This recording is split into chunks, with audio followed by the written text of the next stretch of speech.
grandes luchadores de la educación, Sergio Romero, secretario general de la Unión Docentes Argentinos, y Sonia Leso, secretaria general de CETERA. Bienvenidos. Hoy claramente una de las cuestiones que nosotros venimos sosteniendo es que está habiendo una subejecución de la inversión en educación. El mismo gabinete, el mismo ministro expresó que no era necesario editar libros, que ya se habían hecho muchos. ¿Y esa subejecución? No hay más Conectar Igualdad. Están aumentando nuestros niños y jóvenes en los comedores escolares. Esto se nota en todas las provincias argentinas. Gracias, Daniela. 9:40 minutos de la mañana en Caracas. Y gremios de educadores en Argentina adelantan hoy un paro general en todo el país. Los maestros protestan por la falta de respuesta del gobierno de Mauricio Macri a sus reclamos salariales. La huelga afecta a escuelas públicas y privadas. A esta hora, nuestro periodista en Buenos Aires, Federico Juanto, tiene la información. Federico, un buen día. Hola, ¿qué tal, Karen, Ruth? Buen día para ustedes. Y también esto afecta a los tres niveles educativos. Estamos hablando la primaria, la secundaria y también el sector universitario. Una situación bastante compleja aquí en Argentina con respecto a la situación que están viviendo los docentes. En un principio, la semana pasada, ya se había hablado en la provincia de Buenos Aires los reclamos que estaban haciendo por mejoras salariales. Esto se extendió, fue un aviso primero para la gobernadora María Eugenia Vidal y este aviso también se hacía extensivo para el gobierno nacional. La situación de los docentes es bastante problemática y hoy están reclamando que se reabran las aperturas paritarias para poder charlar nuevamente del salario docente. Alrededor de 9 millones de chicos están sin clases en toda la Argentina en el día de hoy. Para hablar de este tema, nosotros estamos con el secretario general de la Unión de Docentes Argentinos. Estamos hablando de Sergio Romero, que muy amablemente nos ha atendido. Sergio, gracias por recibirnos y comentarnos cuál es la situación que está viviendo el docente aquí en la Argentina.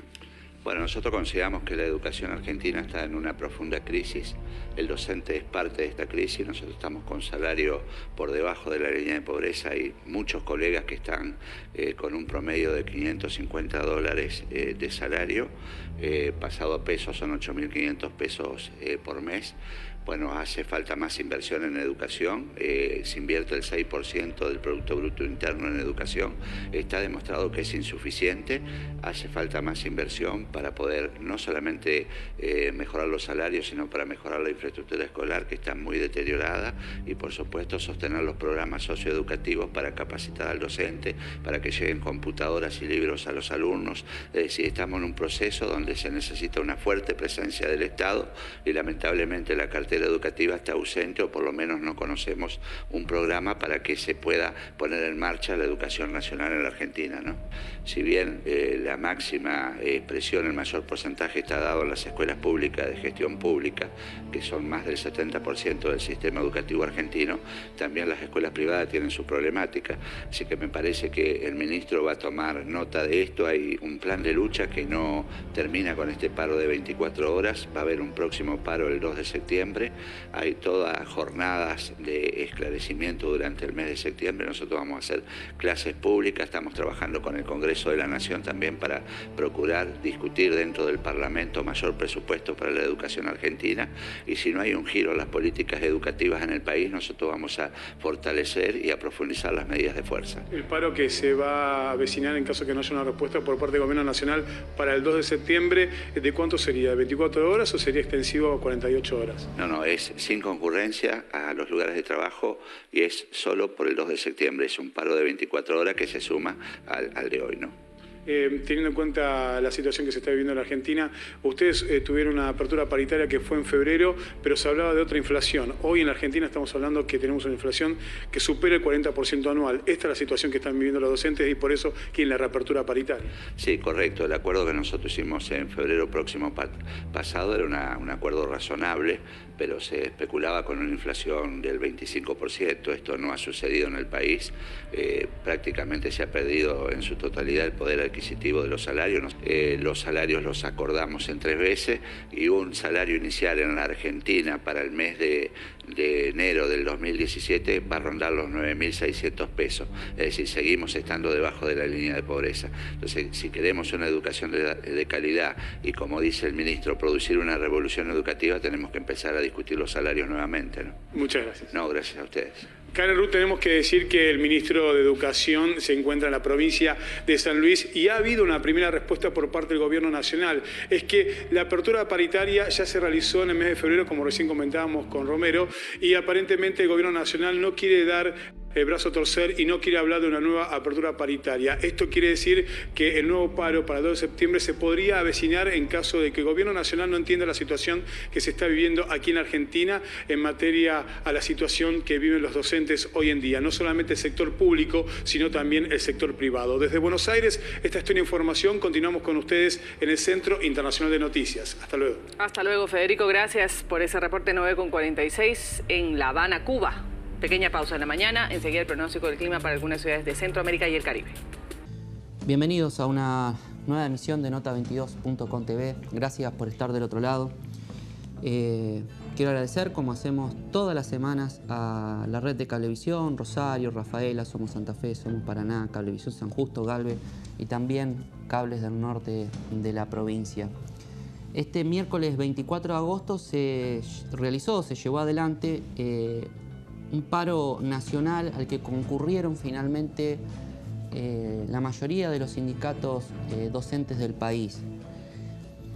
Según el análisis, poníamos la mayoría de los medios nacionales, como para hacer un repaso al menos de los títulos, de lo que destacaban. Si bien hubo, entiendo, alguna intención de decir que hubo un acatamiento menor de lo que pretendían los dirigentes docentes, repasando medios del interior, de los que dicen los periodistas vernáculos, lugareños, y contando las distintas realidades, el paro realmente fue contundente en las escuelas públicas. Siempre sucede esto de que en las privadas se dice que fue relativo, en algunos lugares nulo, en otros muy bajo. Pero a nivel de la escuela pública es muy fuerte. En donde se dice que fue menor en el ámbito de la escuela pública es en la provincia de Mendoza, por el ítem vergüenza, que le llaman, que es el ítem aula. Pero en la mayoría de las provincias del país, por no decir todas las provincias más la Cava, el impacto del paro fue realmente contundente. Y no lo dijo uno solo, sino le digo, repasando los medios de las provincias argentinas, los medios del interior de los cuales nos valemos para informarnos también, incluso hablando con periodistas de otros lados, con dirigentes gremiales. El paro realmente fue contundente.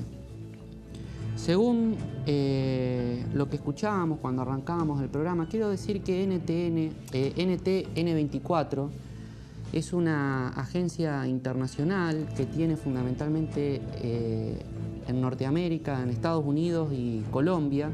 Alcanza 17 países de habla hispana. También se está transmitiendo en países de habla hispana en Europa.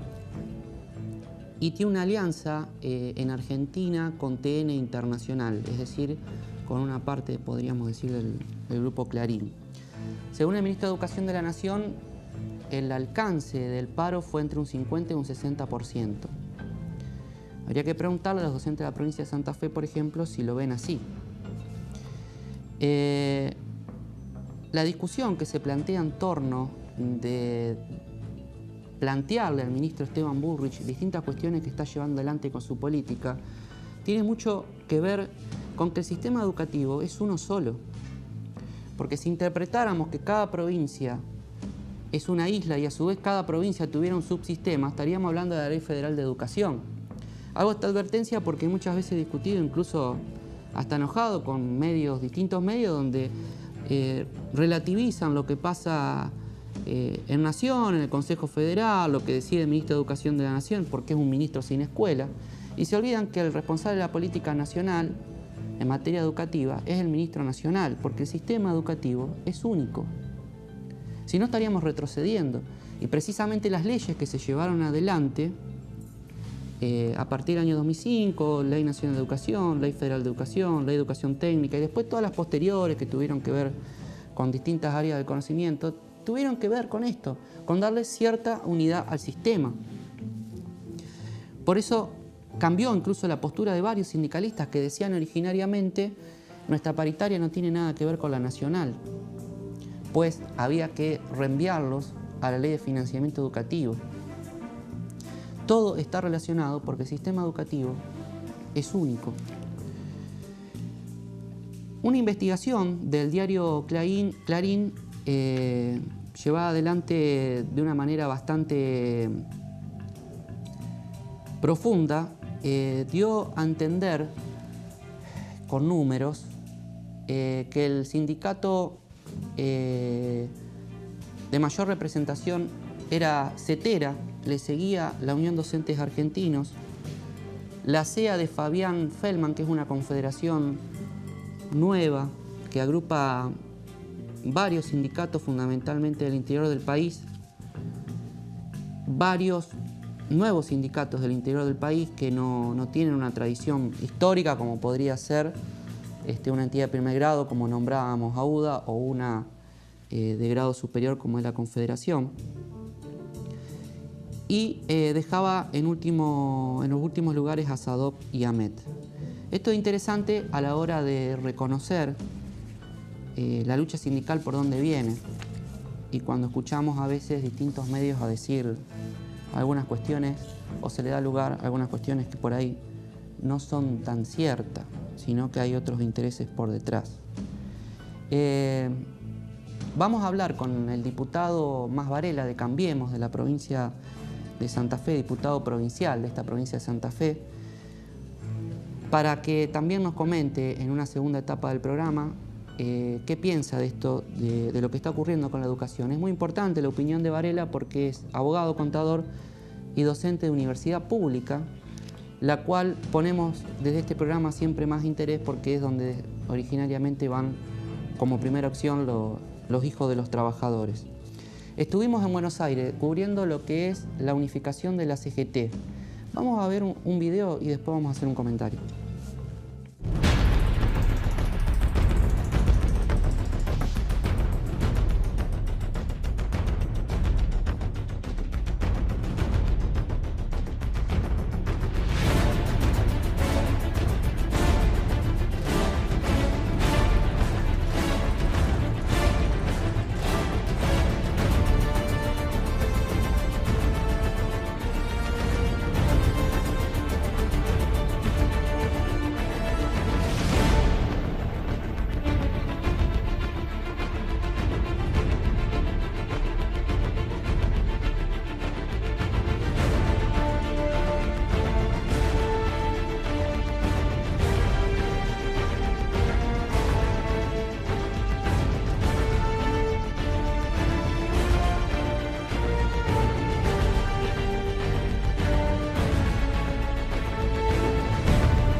Esta es la primera vez que vuelve a suceder. Un hombre de una pequeña organización llegó por una tarea parecida a la que se ha dado a esto, a conducir los destinos de la Confederación General del Trabajo. Esta es la segunda oportunidad que sucede. Yo le quiero agradecer a las grandes uniones, a las grandes federaciones, a que recordemos que en realidad por primera vez se está dando un paso de grandeza para que sepamos que todos somos iguales adentro de la Confederación General del Trabajo. Y esto ha sido un aporte importantísimo también de este Congreso. Y quiero decirles que me siento muy emocionado frente a todo esto. Por eso, porque siempre he acompañado, porque hace mucho tiempo comprendí que el trabajo está dentro del sindicalismo argentino, que la justicia social habita en nuestros corazones. Y voy a repetir las palabras del general que nos interpelaba y que nos trasladó este legado de hierro para que lo cumplamos como trabajadores y como peronistas. Perón nos decía, hay que ser inteligente para no esperar que el futuro llegue sin hacer nada. Trabajar para que cuando lleguen mejores condiciones que los que nos depara el destino. Trabajar para que dejemos de ser yunque que aguanta todos los golpes y ser martillo donde se forje la conciencia del país. Muchísimas gracias. Y esa representación es la que vamos a ejercer. Que no tenga duda nadie, que no tenga nadie esa duda. Ni los que están, ni los que quisieron balconearla de afuera, o los que nos cuestionaron que no abrimos una secretaría adjunta. Y yo digo la pucha, porque esto también lo tenemos que transparentar, compañeros. Yo digo, y nos decíamos todos hoy, ¿cómo? El tema era un cargo, no era el criterio de unidad, no era hacia dónde vamos. Porque este es en definitiva el camino que tenemos que recorrer. Porque es verdad que tenemos inflación, es verdad que se cae el poder adquisitivo, es verdad que tenemos impuesto a las ganancias, pero lo que es realmente complicado y trágico es que empecemos a pensar que tenemos que elegir el confort de comprar alguna mercadería barata a cambio de hacer pelota a los puestos de trabajo en la Argentina. Con respecto a un ministro que habló de gobernabilidad, los que tienen la responsabilidad de la gobernabilidad son los que gobiernan. Nosotros tenemos la responsabilidad de defender la democracia y defender los derechos de los trabajadores. Muchas gracias, compañeros.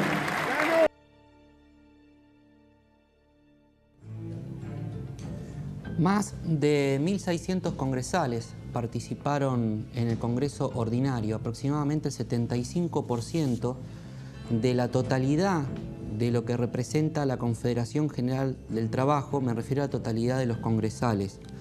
En ese Congreso Extraordinario participó también lo que se llama la Corriente Federal de Trabajadores, que tiene un máximo exponente, en realidad el sindicato más importante en tamaño. Hablo cuantitativamente porque siempre de este espacio entendimos que todos los sindicatos cualitativamente tienen la misma dignidad, el mismo honor y la misma importancia, porque representan un espacio de la sociedad, un espacio de trabajadores. Cuantitativamente el sindicato tal vez más importante era la bancaria. Pidió la palabra Palazzo y sobre esto quiero hacer algunas cuestiones que no se han leído en muchos medios. Tuvimos la oportunidad de estar ahí y enterarnos de otras cuestiones. En realidad, como dice Daer, en realidad lo que estaban discutiendo era un cargo. Palazzo lo que pretendía era primero ser secretario general, no recibió apoyo de la mayoría y pretendió ser secretario adjunto, que se abriera lo que le llamaban una otra secretaría adjunta y que hubiera dos secretarios adjuntos, ya que el secretario adjunto votado por unanimidad era Andrés Rodríguez. Esto no se lo ofrecieron, le ofrecieron lo que entendía que era más lógico para la bancaria, que era la secretaría vinculada a la tesorería de la CGT y dos vocalías. Dentro de esas vocalías tampoco había otro o ningún sector docente.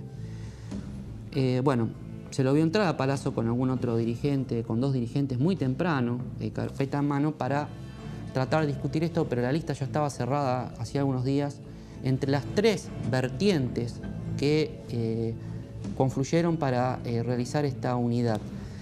Lo que Daer dice que viene a ocupar un lugar muy similar al que ocupó Susana Stochero en el año 2004, la primera mujer y única hasta ahora secretaria general de la CGT a nivel nacional santafesina. Lo que está diciendo Daer en referencia a la carta documento era Venegas, porque al principio del Congreso también se tuvo que evaluar una impugnación y las comisiones de poderes tuvieron que hacer un trabajo exhaustivo sobre los congresales presentes, los sindicatos, y el Ministerio de Trabajo estaba presente. Todo lo que normalmente se desarrolla en cualquier congreso sindical de los que conocen este ambiente, ¿no? Finalmente se retiraron. Entre los que se retiraron, además de la bancaria, era el sindicato de docentes particulares, y lo veíamos a varios dirigentes santafesinos que llegaron contentos y se fueron tristes, es decir, tenían expectativa de seguir negociando cargos. Digo esto también porque a veces parece contradictorio. Se escucha hablar de unidad, se escucha hablar en unidad, ¿no es cierto? Ahora, cuando no nos dan lo que nos gusta, nos vamos y decimos que esa CGT no va a paro. Pero hasta lo último peleamos por cargos. Entonces son estas cosas que a veces en Santa Fe o en el interior no prestamos atención y no profundizamos.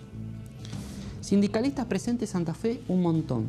De Rosario, por ejemplo, para nombrar uno, que está el diputado acá, Sergio Más Varela, que es un coterráneo, Rabanito Barrio Nuevo, que le dicen comúnmente de obra sanitaria.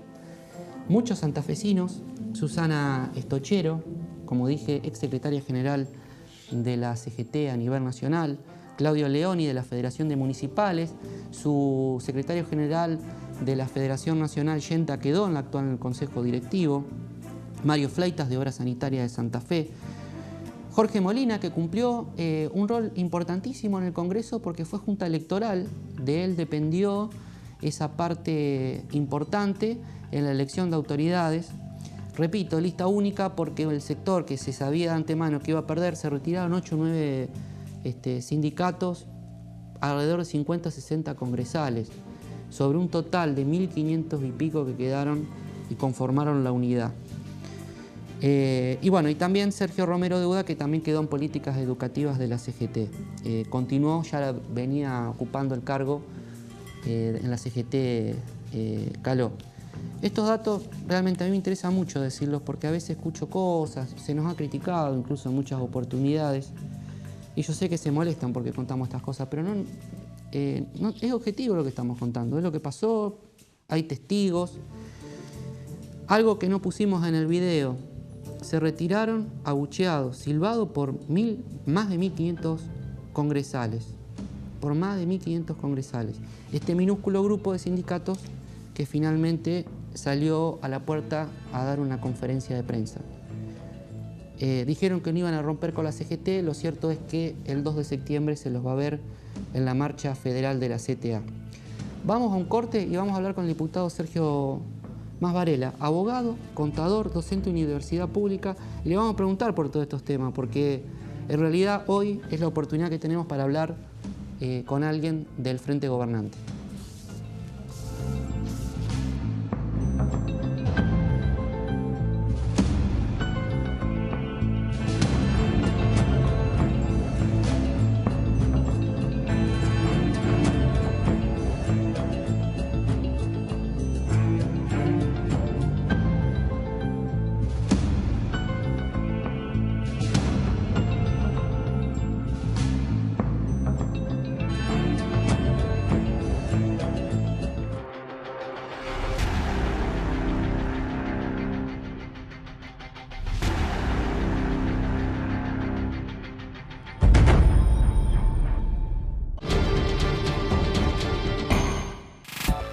Nota22.com.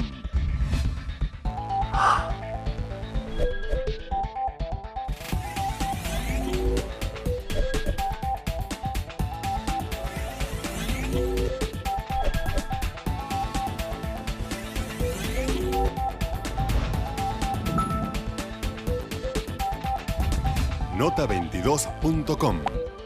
Información. Nicosal, soluciones web de Nicolás Salomón. Desarrollo web, diseño gráfico, hosting, redes sociales, mantenimiento, streaming, SEO, dominios, email marketing. Más de 10 años de experiencia en desarrollo y servicios web. Visita www.nicosal.com y conoce el amplio portfolio. Nicosal, soluciones web de Nicolás Salomón.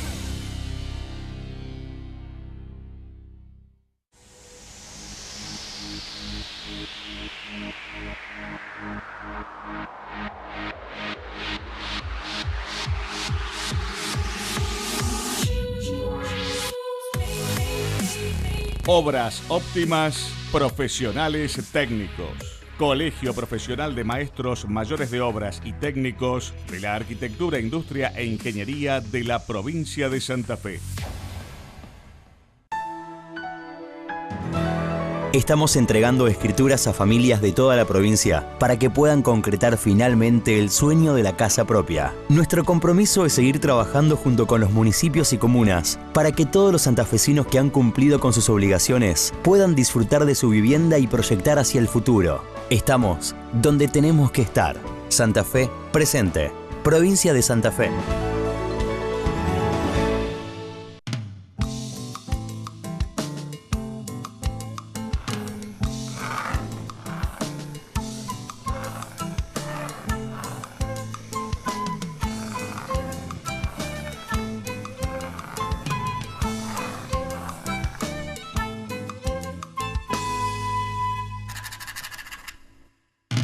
UDA, al servicio del trabajador docente y en defensa de la educación pública.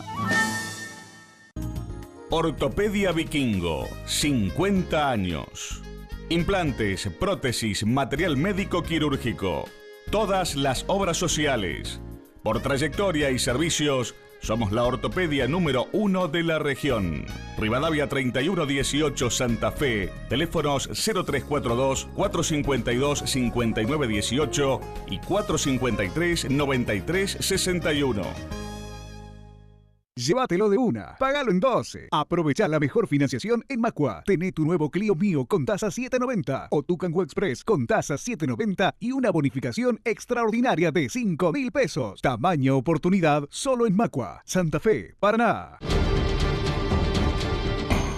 Continuamos en el programa con Sergio Mas Varela, diputado provincial de Cambiemos, originariamente de Cambiemos, y eso tiene un valor agregado para nosotros, así que hablas con todas las luces por el Frente Gobernante. Gracias, Sergio, por venir, muy amable, ¿eh? ¿Qué tal, Maxi? ¿Cómo te va? Gracias por invitarnos nuevamente. Quiero empezar por el tema docente, porque arrancamos el programa con ese tema y tenés la calidad de docente universitario, de universidad pública. Empezamos el año, se quejaban por el presupuesto, que no podían pagar la luz, hubo discusiones, algunas distribuciones nuevas de presupuesto saldaron la situación por ese momento. Los sindicatos docentes de universidades también pararon. Estamos en esta coyuntura y viste el informe. ¿Qué opinión tenés al respecto? Bueno, a ver, en cuanto a lo que es la educación nacional, que obviamente, bueno, digo, esto lo que estoy comentando, lo que puedo llegar a decir, está por fuera de lo que es la función de diputado provincial, ¿no? Porque rol obviamente docente. no. Como docente y ahora como observador y activo también docente, que dentro de lo que puedo sigo. ¿Qué materia dando das? cátedra. Finanzas públicas y Derecho Financiero. Ajá, como contador. No, como abogado. En la Facultad Finanzas de Derecho. públicas, Derecho. Claro, pero sí es una asignatura en la cual se conjugan ambas disciplinas. Y, a ver, hay algo que es importante. Ojo, no es definitorio porque no deslinda absolutamente responsabilidades, pero se habla de la educación, de que el presupuesto sería insuficiente. Bueno, estamos en el 2016 con el presupuesto aprobado durante la conformación anterior de las cámaras y también un presupuesto elaborado y remitido, ¿sí?, por el gobierno anterior. Es decir que si bien fue necesario llevar adelante ajustes, como bien vos decías, a principio de año, ante reclamos, sobre todo en materia de afrontar en las universidades servicios públicos y también algunos gastos de infraestructura, que realmente encontró una respuesta a eso del gobierno nacional, lo conozco, inclusive el servicio de políticas universitarias está al frente del mismo, hay un santafesino, Albor Cantar. De la UNL. Así es, de la Universidad Nacional del Litoral. Digo, pero el presupuesto, ¿sí?, es el que elaboró el kirchnerismo. Ahora escuchamos Quiero decir, a los esto docentes. no es insisto, no quiere decir que, porque las instituciones continúan, el Estado, si bien los gobiernos cambian, el Estado es uno. ¿sí? Claro, las políticas de Estado deberían bueno, ser. lo que se está manejando el gobierno actual es con el presupuesto aprobado el año pasado. Ahora, en respuesta a eso, si no te lo digo, muchos docentes del otro lado No, van a decir, pero decilo, lo veíamos en el informe, dale. dice, se están subejecutando lo que tiene que ver las partidas con respecto a educación, hay cierres de programa, hablan de conectar la igualdad, lo escuchábamos al principio, algunos de los referentes sindicales hablan de, inclusive, el programa de que los capacita, con el tema de programa Mi Escuela, ¿Es así para vos? ¿Estás subejecutando el presupuesto en materia de educación o no? Y si el ajuste llegó a educación, porque son las preguntas que generalmente te plantean, o los comentarios que plantean. Sí, te puedo decir, obviamente, sinceramente, que estos meses no he hecho un seguimiento del ejecutado, ¿no? Del presupuesto nacional en materia de educación. Sí, lo que te puedo decir, tal vez por una cuestión de conocimiento directo, que, insisto, el gobierno nacional hizo frente a reclamos, por lo menos a nivel universitario. En cuanto a lo que son programas, a ver, subejecución en infraestructura, por el contrario, este gobierno me parece que lo ha dado no solamente desde lo discursivo y en cuanto a su mensaje, sino también en cuanto a lo anunciado ya de inminente ejecución. Bueno, tiene por delante la obra pública, y cuando hablo de obra pública no estoy hablando solamente de caminos, ¿no es cierto?, que son más que importantes, por supuesto, sino también lo que es infraestructura escolar, los programas, por ejemplo, destinados a ampliar el servicio de educación, y cuando digo ampliar es incluir y garantizar la inclusión en todo el país a bueno, los menores, o sea, los que están en este momento o hasta ahora estaban fuera del sistema obligatorio. Estoy hablando de niños de 2, 3 años, que bueno, la política llevada a cabo en la ciudad de Buenos Aires, y que una de las premisas fue extenderla a todo el país, es crear estos jardines, ¿no? A lo largo y a lo ancho de todo el país, insisto, para niños que inclusive están fuera del Bullrich está sistema queriendo escolar. Estimular el acceso a 3 años también a las personas. Ahora, así es. Insistamos en tu rol universitario. ¿Cómo ves la universidad desde que asumió Bullrich? Porque eso sí lo tiene él directamente como responsable a partir de que las universidades son nacionales. ¿No?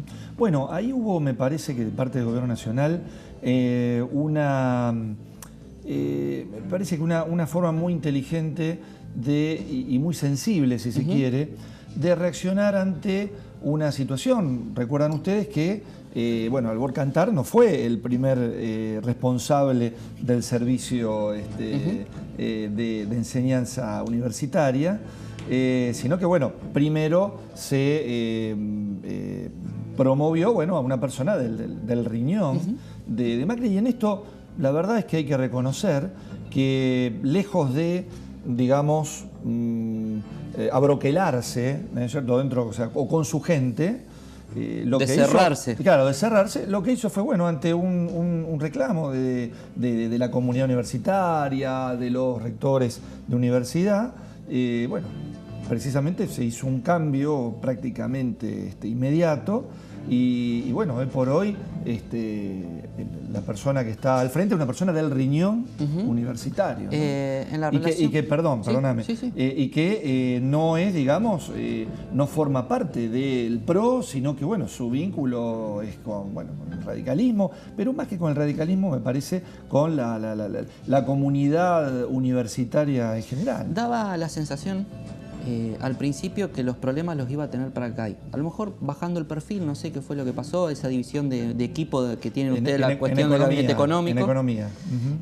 Ha hecho que en estos días se hable menos de él, pero se habla mucho de Aranguren y se habla mucho de Bullrich. ¿Qué opinión tenés vos sobre lo que está pasando con tu gobierno? Bueno, a ver, obviamente que estamos hablando de áreas que son... Quiero decir, todas las áreas de gobierno obviamente que son sensibles, pero algunas son más sensibles que otras. Y sobre todo teniendo en cuenta lo que es, bueno, la herencia recibida. Esto pido a lo mejor disculpas porque es una reiteración muchas veces que se hace del término, pero bueno, precisamente para englobar lo que son los efectos de la gestión anterior, ¿no? Los efectos que permanecen en el tiempo. Y en el caso, bueno, de la energía... si bien, bueno, la Corte entendió, estoy hablando de Aranguren puntualmente, si la Corte entendió que no se habían cumplido una serie de recaudos, bueno, necesarios en el procedimiento, acá hay algo que, insisto, es fundamental. también, lejos de mantener un discurso, si se quiere, cerrado, insistidor, que deja absolutamente y desocia absolutamente lo que dicen otros poderes o sectores de la comunidad, el gobierno nacional, al contrario, hasta alentó que se resolviera rápidamente, ¿no? Eso en cuanto al gobierno en sí. En cuanto al ministro, bueno, a ver, yo creo que ni en este gobierno ni en gobiernos anteriores, si bien algunos han resistido, y no solamente en la nación, sino también muchas veces en nuestra provincia, se han resistido, ¿sí?, a, bueno, afrontar determinados cuestionamientos, determinados cambios. Yo creo que el gobierno de Cambiemos a nivel nacional ha dado sobradas muestras de que si bueno, tiene que ir desandando sin abandonar lo que son los postulados fundamentales del gobierno de Cambiemos. Pero si hay determinadas cuestiones, bueno, ya sea porque el Poder Judicial estableció una cosa y a lo mejor hay algún tipo de, bueno, de voluntad a lo mejor del ministro de decir, bueno, no, esto no es lo que yo propuse. La verdad es que tampoco hay, digamos, una intención, se ve, de decir, bueno, ahora paga, ¿no es cierto?, el costo político el ministerio, el ministro. Ahora, yendo al diputado. Como algo, quiero decir, bien, la Corte, que es competente para esto, resolvió algo distinto. Se acata, se cumple. Diputado, preguntándole, a ver, ¿qué tendría que hacer la provincia con la energía, con la factura entonces? ¿Cómo lo ve en usted? primer lugar, ¿qué tener en general con la energía? Me quedo primero con eso. Sí. En primer lugar, tener una empresa provincial de energía eléctrica más eficiente. No funciona bien. Y a ver, tenemos la energía más cara del país. Y esto no se debe, ¿sí?, a la, digamos, la quita de subsidios, no al incremento de la tarifa, sino a la quita de subsidios a nivel nacional, sino que aquí hay un costo de distribución que sí, muchas veces se habla de que, bueno, Santa Fe es una provincia extensa, pero que también cuenta con empresas de importancia, cuenta con una cantidad de población, inclusive en núcleos urbanos, y sobre todo la mayoría de la población está en núcleos urbanos, y que religiosamente paga la tarifa, esa tarifa cara, y por lo tanto, y esto lo viene haciendo desde hace años. Entonces, si los ingresos están, ¿sí?, porque no es que, a ver, con la EPE, ¿cuál es el efecto de no pagar? Te cortan la luz, ¿no es cierto? Eso es clarísimo, salvo esto, bueno, esta última situación de si la tarifa era fue excepcional, más cara, y no era claro. Pero no cortar, te bajan la perilla. Es distinto de que si uno no paga la tasa general de inmuebles, y la basura se sigue recogiendo, porque la naturaleza de las prestaciones son distintas. En cambio, la EPE no se paga, se corta la luz. Bien, digo, ante esa situación, la pregunta es, ¿cómo la EPE no ha invertido no solamente todos esos recursos, sino inclusive, bueno, los recursos que tenía presupuestados, las ayudas presupuestarias del gobierno provincial, que nunca han ido o lo han hecho en muy escaso muy escasa cuantía, han ido a parar infraestructura. Y esto pasa, a ver, insisto, en una provincia en la que las industrias son fundamentales, o sea, son actores fundamentales, donde tenemos todos los veranos cortes y se echan a perder mercaderías y todo el mundo se queja. Y uno dice, ¿y la inversión dónde está? A pesar de tener las tarifas más altas del país. Volviendo al otro informe que vimos en el programa, porque quiero que usted se vaya pudiendo contestar lo que vimos hasta ahora. ¿Qué piensa del movimiento obrero? ¿Cómo está actuando? ¿La responsabilidad del mismo? Vemos todas las noches, fundamentalmente en los medios nacionales, fuertes discusiones en los programas que se han instalado de debate de política. Lo mismo pasa en Rosario, pasa en Santa Fe, en todo el país.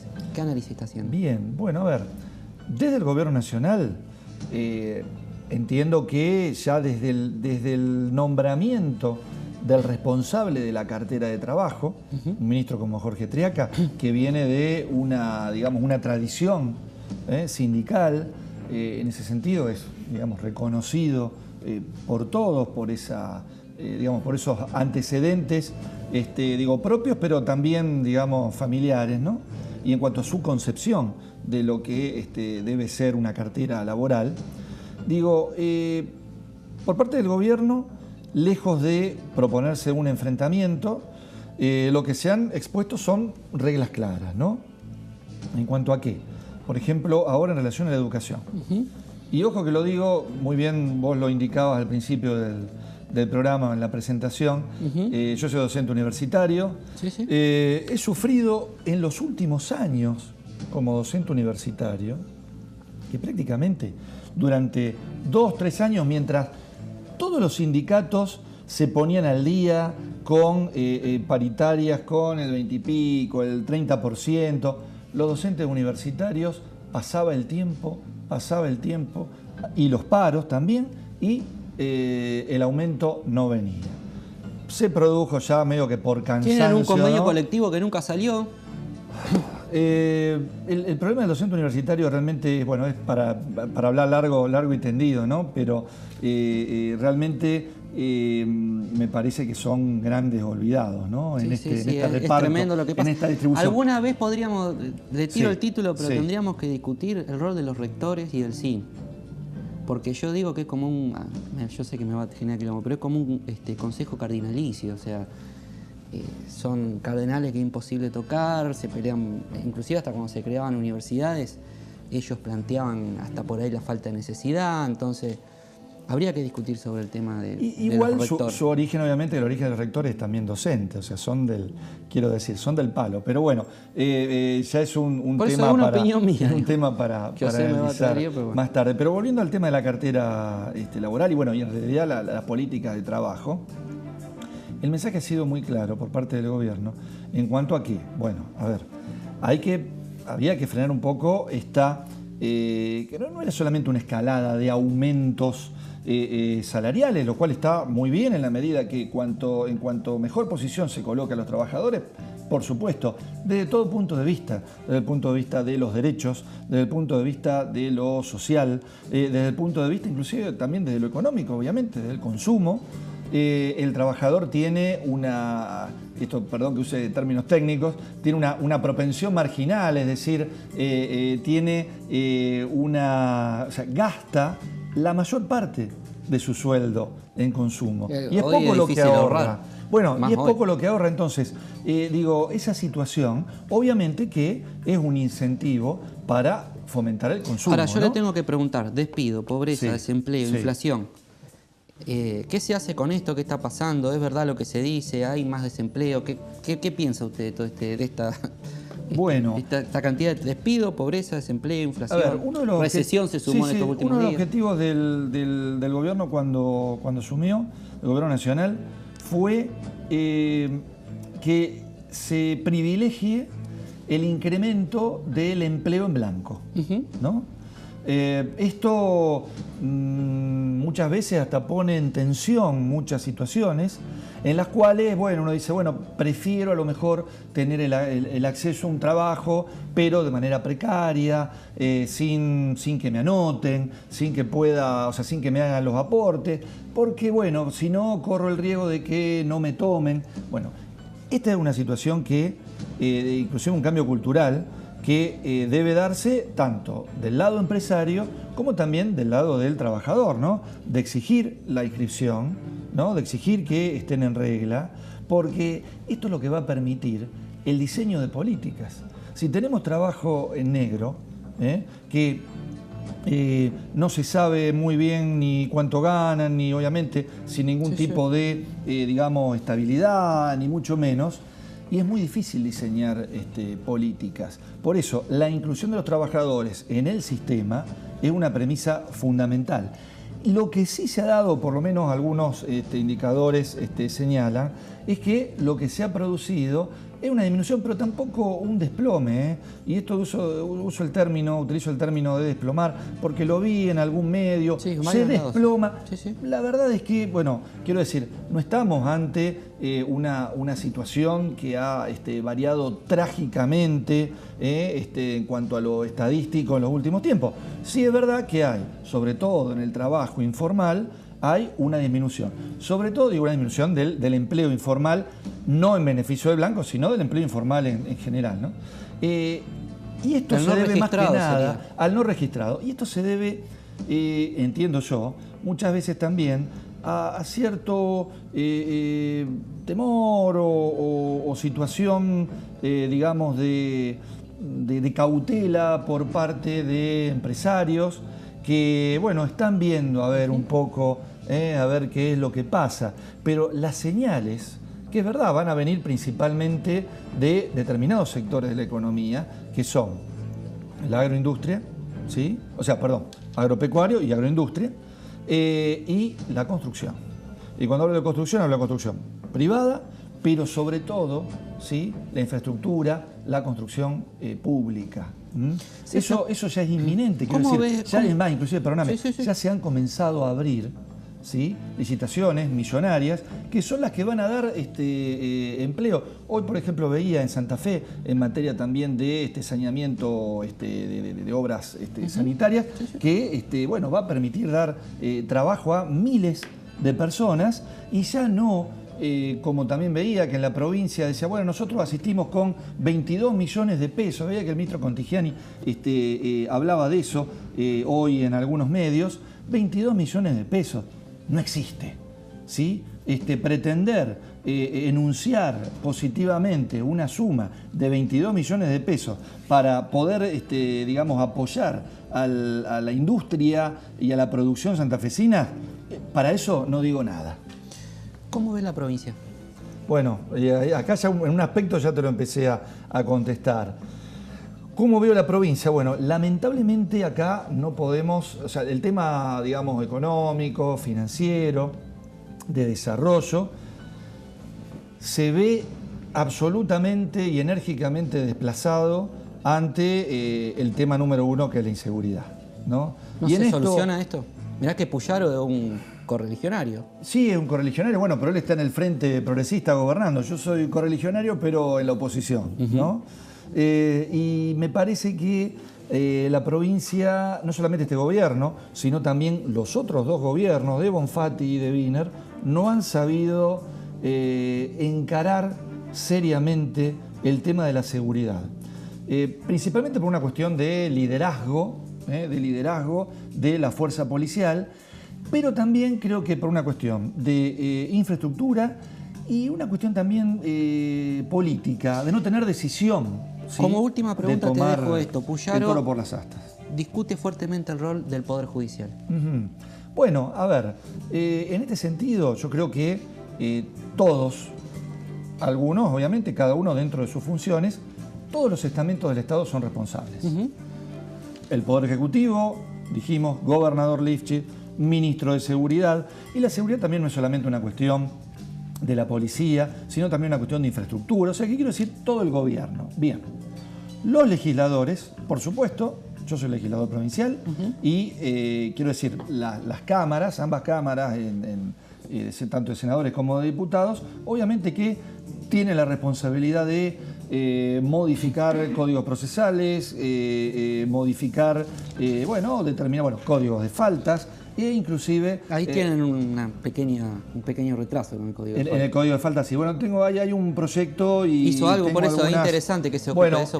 Hay he presentado varias modificaciones, algunas muy puntuales, si querés en otro momento las Lo vamos a invitar porque, pero... es más, lo vamos a invitar a un programa porque estamos armando un programa para debatir, porque algunos dicen que el código debería ser nuevo, que no hay que seguir con... Hay que modificarlo, es un código que ha quedado fuera de foco, inclusive para algunas cuestiones muy importantes y socialmente sensibles, claro, como por ejemplo algunas cuestiones como por ejemplo los espectáculos públicos, ¿no? Situaciones que se dan que a lo mejor permitirían evitar un cromañón. Bueno, de ese tipo de cosas son las que me he ocupado en estos meses en relación a eso. Pero volviendo a la pregunta original, digo, la responsabilidad del gobierno, Poder Ejecutivo, la responsabilidad de las cámaras, obviamente, lo que nos toca, que es modificar las normas, no las penas, porque obviamente el Código Penal es nacional, no podemos hacer nada en ese sentido, y también el Poder Judicial. El Poder Judicial no es obviamente una casta distinta de funcionarios que, si bien está bien, no son electos de manera directa, y bueno, ingresan, ¿sí?, al Poder Judicial y son designados jueces por mecanismos políticos. Sí, pueden ser controlados también. No está mal, y por supuesto. Nadie en el Estado no está exento de ser controlado. Entonces, los organismos de control, el control político de las cámaras, digo, bueno, en ese sentido, hace a la República, ¿no? En a la algún punto República. coincide con Puyaro, entonces, en eso. En el sentido de que, efectivamente, bueno, los jueces también tienen que ponerse el sayo que les corresponde, que les cabe. Cada uno con su responsabilidad. No se puede, obviamente, exigir a los jueces que prevengan el delito. Claro, para eso está el gobierno, ¿no es cierto? Para eso está Puyaro, ¿no? Gracias, Sergio. No, muchas gracias, muy amable Máximo, por charlar con nosotros, y gracias porque sabemos que en Santa Fe tenés mucha actividad, sos de Rosario. Y saludo a tus conciudadanos que nos miran también por este programa. Muy bien, bueno. Nos vemos la semana que viene con más Nota22.com TV.